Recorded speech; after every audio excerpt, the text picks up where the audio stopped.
Hey, what is up? Welcome to this episode of the Entrepreneur to Entrepreneur podcast. As always, I'm your host, Brian Lofermento, and I am so excited about today's guest and entrepreneur because this is someone that I can already tell we're all going to love his energy. And on top of that, he is doing some very cool things with technology. Dare I say, I promise you that this is going to be new use cases of technology that we haven't even dreamed up just yet. I'm so glad that he is one of the innovators behind this technology to help people live better lives. Let me introduce you to today's guest. His name is Moses Kasozi. Moses has a background in statistical analysis at the Federal Reserve Bank. He has been in product management in the identity and authentication space. He's been in product management in the wearable space, in fitness, health, and criminal justice. And finally, a founder of his own company called Mulongo Inc. Mulongo provides digital twin solutions that enable users to improve the utility of their prized assets. If you're hearing that thinking,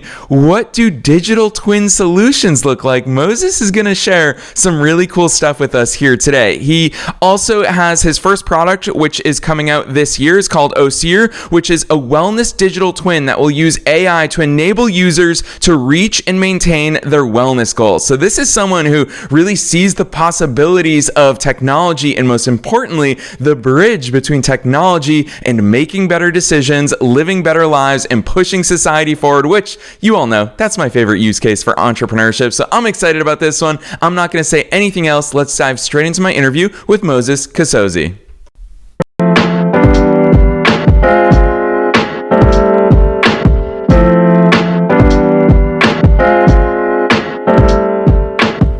All right, Moses, I am so very excited that you're here with us today. First things first, welcome to the show. Thank you for having me, Brian. Happy to be here. Heck yes. Well, I'm excited to hear your backstory because you are doing such cool things, but I know that one thing leads to another and it always sounds chronological, but give us that story. Who's Moses? How'd you start doing all these cool things? Absolutely. So like you mentioned in our intro there, my career has mostly been in technology, but it started in finance. So I started out as a statistics analyst in Dallas, Texas. But while the work we did there was pretty important stuff, we focused on analyzing capital requirement reports, structure reports to ensure that bank holding companies were complying with Dodd-Frank, so essentially safeguarding the financial system. I realized that was a little bit reactionary work and I wanted to be a part of something forward-looking. So I left Dallas, I came back to Denver and got lucky, joined a company at the time called Payphone, which specialized in identity authentication. They rebranded to Prove Identity today.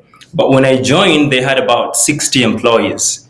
And by the time I left years later, we had hundreds of employees. So it was a big education in introducing a new product to market, learning about business expansion, operations. We diversified our product team, we diversified our sales team, our product portfolio, our sales group. So it was a great education that told me, you know what, if you have an idea one day, these are the steps you can go through to execute. So I left Prove after about 5 years. I joined another company that was specializing also in identity authentication, but at the enterprise level this time. I didn't last long. I was fired after a few months, but I did take in a lot in those few months, specifically to do with go-to-market. And that being let go was kind of a motivation to go into entrepreneurship because at some point you define yourself as, I work in technology and I'm this product person, and then they take that away from you and you go, okay, this is a mini identity crisis. But that was the fuel to say, you know what, at the end of the day, entrepreneurship is all about solving problems. I'm a problem solver. Let me go out in the world. I have this idea. If it can make people's lives better, I'll go execute on it. And that's how we ended up working on Mulongo in a brief summary. Yeah, I love that overview, Moses, especially because you bring up a word that I hear so frequently from our audience, the idea. There's so much emphasis on the idea that starts any entrepreneurial story. I want to really go back in time because when you left your job and you said you had the idea, and actually it sounds like the idea was really planted earlier on in your professional career, but I want to understand that idea because when you looked at the landscape of your life, of your career, of all the possibilities, I'm sure that there were so many different problems that you could solve. I'm sure that there were so many different applications that you could think of for technology, and based on your expertise, where'd the idea come from? What did that look like for you to assess that landscape and say, you know what, this is what I want to work on?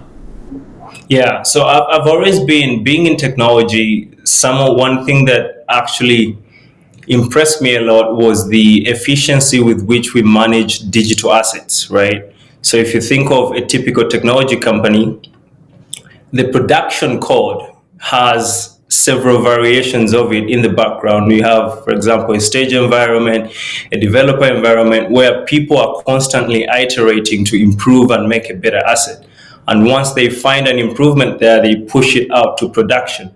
So that idea in itself had always fascinated me, and I was playing around with it. You read stuff, you think, okay, how can I have this in the real world? And then lo and behold, one day I read this article, it was in the Wall Street Journal, about digital twins, right? Which is digitizing physical assets so that you can actually improve their maintenance and consumption. Putting that aside, on the other side now, I live in Colorado, right? Colorado is we are a very pretty active bunch around here, and we constantly, people go skiing, hiking, biking, running, all these things going on. And it dawned on us that this idea of actually compiling what we are doing with digital assets and the activities that people are engaging in are linked by the wearables, right? And at the time, the wearable trend was going up. So we decided this is something that I live in Colorado, personal to us.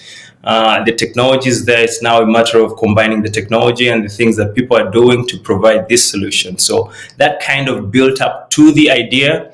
But I say the icing on the cake was also being originally from Uganda. An environment like Uganda kind of gives you this understanding of the fragility of life. And one of the things that we did back there was engaging in tiny little habits that help you improve your well-being, right? Altogether. So let's say you wash your hands, or you boil your drinking water, stuff like that. And I figured if we build an application like Oseer, at the end of the day, it's giving people tiny little recommendations that can guide them on their wellness journey. So bringing all that together actually came to the idea. Part of it personal, part of it environmental, part of it technological. But where I'm from, where I live, the technology we deal with, I combined all that and said, you know what? This is wellness is a problem that we should be tackling. We have an idea that could actually help solve this problem. So that kind of built up the idea. Yeah, I love that, Moses. So frequently when I talk to entrepreneurs, I find that the best things happen at the intersections of things that we bring to the table through past experiences, our skill sets, our passions. That's why I think that advice of follow your passion, it's good advice, but I don't think it's complete advice, because I think when you layer on our experiences, our background, you talk about how much you being from Uganda has factored into the way you see the world. I say quite frequently on the air, being a first generation American, my mom is from Albania. I see the way that shapes the way that I see the world. So Moses, I love hearing about this stuff. I want to ask you to introduce listeners deeper to what a digital twin is, because when you talk about health and fitness, there's a lot of ways for us to achieve our wellness goals. Why a digital twin? What does that actually look like? Paint that picture for us. Yeah. No, absolutely. So basically, by definition, digital twins are digital replicas of physical assets. How they differ from a replica, for example, something like a photocopy, is that you're constantly getting real-time feedback, right? So what we're doing with Oseer, and why it's a wellness digital twin, is that it's aggregating, or centralizing actually is the right terminology, centralizing data from your wearables. So whether it's a smartwatch, whether it's a smart ring, whether it's a hearable, whether it's a patchable, we're having smart garments come on market too. What we're doing is we're consuming that data, right? And then creating a photocopy of you in real time and saying, okay, this is who you are when it comes to steps. This is who you are when it comes to blood oxygen. This is who you are when it comes to, your VO2 max, etc. Now that we are monitoring that, the question then becomes, what are my wellness goals? I want to improve my sleep. I want to improve my fitness, and the subcategories in that. But the beginning step is the monitoring and creating this copy, and then using that copy to do monitoring, to do prediction, and to achieve the wellness goals. So at the end of the day, it's centralized data, making it seamless, making it stackable. Stackable being that it's holistic.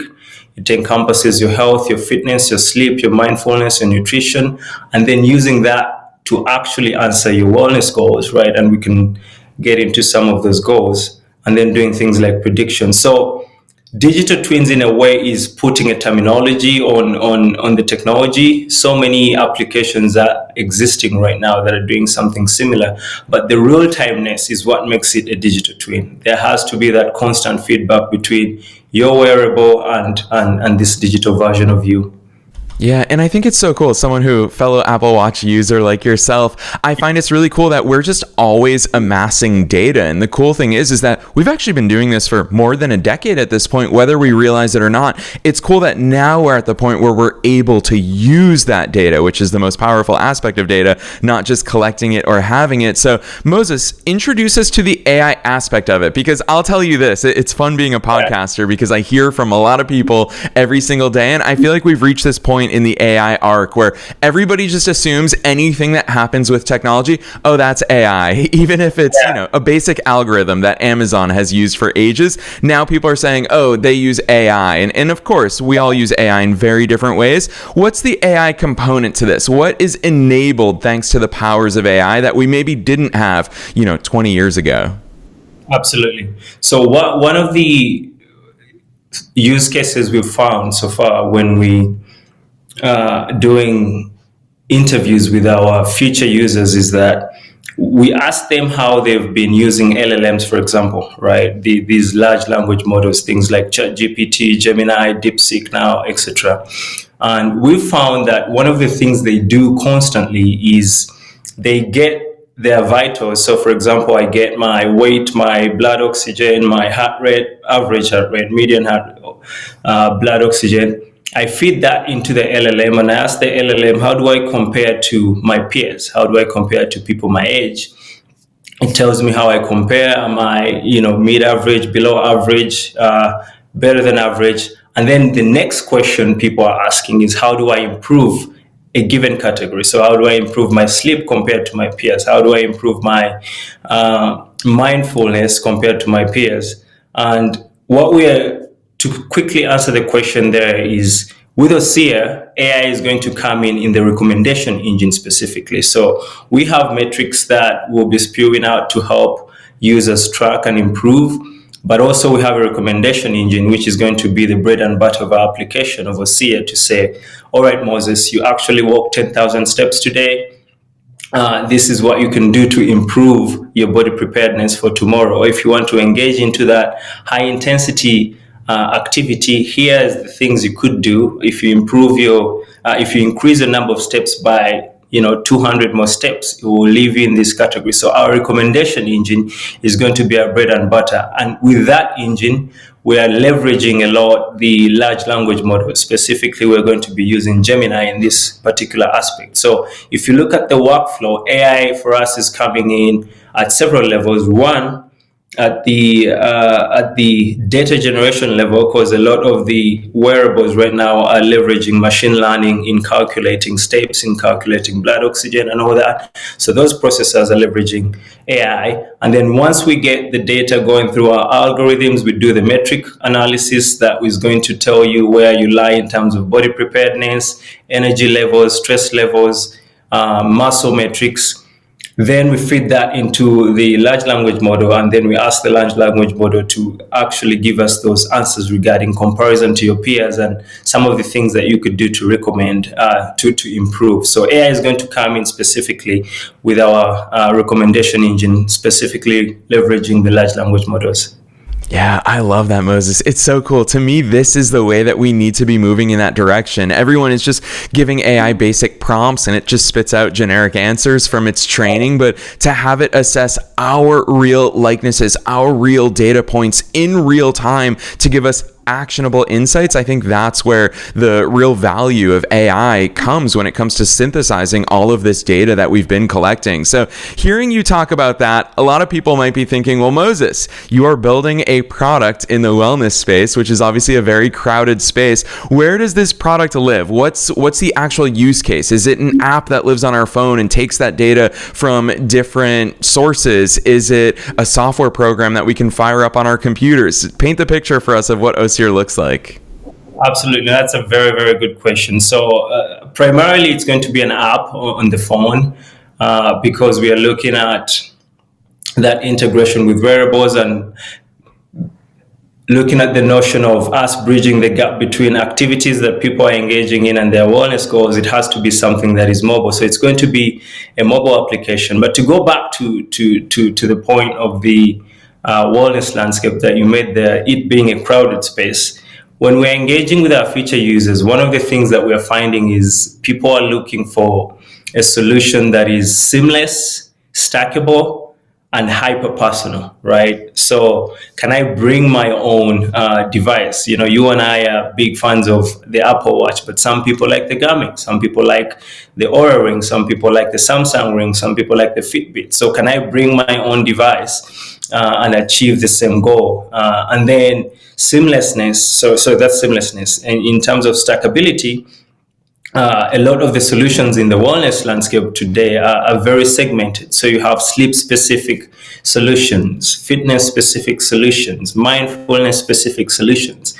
What we are saying is that we need something that is holistic because your sleep affects, how you go about through the day. Your fitness affects how you sleep at night. So you can't segregate those segments. So Oseer is combining all those segments into one application. And then the hyper personality is something we already spoke about, where you have your real-time feedback between your wearable and the application, and any recommendation that Oseer gives you is specific and hyper personal to you. So yeah, it's going to be an app.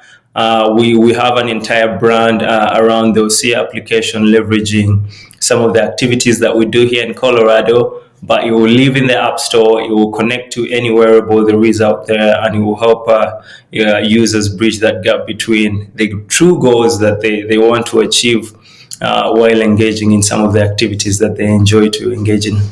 Yeah, Moses, hearing you talk about all of these things, you clearly understand the landscape so well because you talk about the isolation between all of these. You're right. The Apple Watch, as much as I love it, it is not great for tracking sleep because it does need to be charged every single day. I look at people with Fitbits, for example, those batteries last longer. They wear it while they sleep. They wear it while they shower. They wear it all the time, whereas you and I take our Apple Watches off at the end of the day. And so you clearly understand that, which the thing I'm going to call out is that in typical business podcasts and books and YouTube videos, we always talk about understanding your ideal customer profile. And we always talk about building out that customer avatar, but Moses, I get to talk to entrepreneurs for a living, and what I have found is that the entrepreneurs who most deeply understand their markets are serving themselves. Talk to us about how much that's been the case as you've been mapping out Oseer's product market fit, as you've been mapping out its features. It sounds to me, Moses, like you're really scratching your own itch here and building something that you want to take advantage of.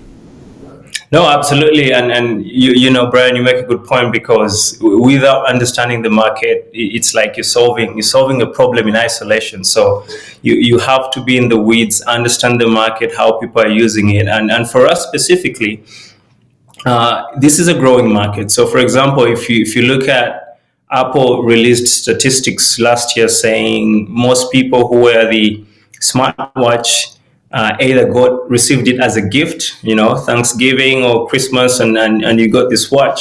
So most people are wondering, okay, what do I do now, right? So there's some guidance needed there. And also the other thing we found was that most, on average, smartwatch owners wear smartwatches 4 days a week, 15 hours a day. That's a long time to just be looking at your number of steps. So The market is growing. Last year, 160 million wristable units. Altogether, the projections are we're going to have over a billion units manufactured in 2026. So, and that includes wristables, smart rings, patches, earwear, eyewear. It's a big umbrella, but the trend is towards growth, and the reason is that it's very clear. I mean, if I'm to bring up the big H in America, healthcare, we talk a lot about the inefficiencies in healthcare, but I don't think we talk enough about preventative healthcare. And an application like Oseer emphasizes that here's tiny little things that you could do either on a daily basis or more than once a day that will help you elongate your wellness, guide you on this wellness journey, improve that prevention aspect of our health, because by the time we're engaging with the healthcare system, it's kind of an emergency kind of situation. So, but what are some of the things that we could do to not even get to that step? So this is a space that is going to keep growing. Adaptability is going to keep growing. And as technologies become more refined, right? Processors are now becoming faster in processing. Connections are becoming more efficient. The adaptability is going to increase because slicker devices are going to come on market. And as we build applications like Oseer, our use case is going to be more refined to give you hyper-personal recommendations. So the market, to me, is optimistic of the market. And someone who is a consumer in this space personally, I think it's going to go towards growth. Yeah, Moses, that answer gets me excited because you just shared for us that the hardware is changing fast and moving in the right direction. The software capabilities are changing fast. The demand for it. You talk about preventative healthcare in the United States. Gosh, that is only a conversation that is getting louder. All of these things are moving in that right direction. So I hope I'm not putting you too much on the spot here, Moses, but I do want to ask you about timeline because as someone who's interviewed so many people building amazing products, I know that these things take time, and obviously we've all heard about MVPs, minimum viable products, and of course there's a future looking roadmap. But as the founder of this company, as an entrepreneur who's bringing a solution to the marketplace, how do you view timeline? Do you feel that time crunch of saying, hey, we need to get this out there? Is this a carefully calculated long-term roadmap? I'd love to get inside your timeline head. Yeah, no, it's oof. we could talk about that optimization in my head for an entire day. No, it's all of those things, right? So you have to think of the market, think about the new. So for us specifically, our solution is unique because it's a BYOD solution. We're leveraging wearables that users are always going to have. So you have to kind of be forward looking and say what's coming to market, right? What's the new trend? Are people adopting more wristables? Are people adopting more smart rings? We were at the wearables conference in Silicon Valley in September, and you could see the emerging technologies. There's smart garments, there's body patches, there's muscle sensors. And some of these things sound like super futuristic, but once the designs are refined and a use case is put out there and people realize that there's benefit to it, the growth just becomes exponential, hockey stick growth, right? So I look at that. I look at where we've been, right? For example, the mother of all this was Fitbit 2009. And then we had Aura 2014, Whoop 2012, Samsung 2013, Apple came into the watch market 2015, but now it's like everybody. So you have to kind of look into the history and say, okay, this is the trend, this is where people are going, and then this is what people truly care about. And I think right now wellness is, our great-grandfathers cared about their wellness. We care, I'm pretty sure our great-grandchildren will care about their wellness. So, but putting all that in mind, one thing for me that I focus on is putting out a good product. And I know we iterate as entrepreneurs, you put something out there, test it out, but I want to put out a solution that is beneficial to people. And so timeline for Oseer, we are looking at fall, September, November area. We'll be having our up in the stores. And right now we are currently having people register on our website to download our early release application. So, but in terms of looking at as a business person, looking at when do I put my product out to market, yeah, there is a lot of optimization that goes in. But there is no better indicator than talking to people who are going to use a product. So we are constantly on the ground, especially here in Colorado with all these outdoors communities. We're constantly on the ground talking to people. What do they want? What do they need? What's the what bottlenecks are they having? What problems are they having with their existing products? To go back to that example, in the wellness space, people are constantly saying, so the applications on market are telling them things that they already know, right? And so you think about something like that, you go, okay, if someone is running 10 miles, you don't tell them they're running 10 miles. It's not useful information to them. So you have to give them something more meaningful. So that constant engagement with the user is the best data point to actually know when to deliver your solution to the market.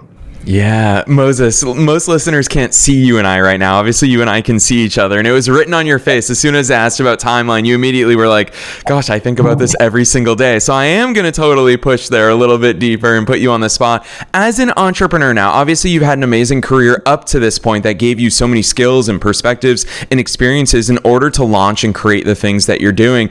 But I want to ask you, how has it been different from what you expected? How has it been in line with what you've been expected? What are some of those things that as a founder, as an entrepreneur, you're going, holy cow, this is my life now. These are the things I have to think about and I have to do on a daily basis? No, absolutely. I guess the easy one, your listeners won't be surprised, is it's actually harder than I thought. People always tell you if you account for 2 years, it's going to happen in 4. And it sounds cliche, but there is some truth to that. So that's one. The second one is the importance of storytelling. I'll give an example. We did a friends and family round, and one of our lead investors couldn't make it to our pitch session, so I had to go to his house. His wife was very welcoming, and so I sit down, I pull up my laptop, and he looks at me and he says, "What are you doing?" And I say, "I'm bringing up I'm going to show you my PowerPoint." And he says, "No, shut your laptop. Tell me about this. Let's have a conversation, just like you and I are having a conversation right now." He said, "Let's have a conversation about this thing that you are trying to build." And we had a conversation, and he ended up investing. But what that experience taught me is the storytelling part, right? So when you are thinking about a business idea and you decide to execute it, I think we underestimate how much storytelling we're going to have to do. and that was a reminder for me to say, okay, you have this idea, you think this is how it's going to help make people's lives better. How do you tell the story, right? How do you get people to get on board with you? How do you actually, for a space like this where we have to actually educate people sometimes, because people are receiving smartwatches as gifts, right? To them, it's a gift. Now you have to tell them, okay, this is something that could make your life way better. So there is that missionary aspect of it, and storytelling. I think I underestimated before doing this how much it was going to be important. And now that we are 2 years into this project, I think I realize how much storytelling is. And of course, there's other things where people are going to say no to you, and you have to keep going. If you believe in the thing, you have to constantly keep validating the direction you're going in. And, that comes with the engagement with the users to constantly say, are we solving the right problem? Is it a problem? Are we providing the right solution? So, yeah.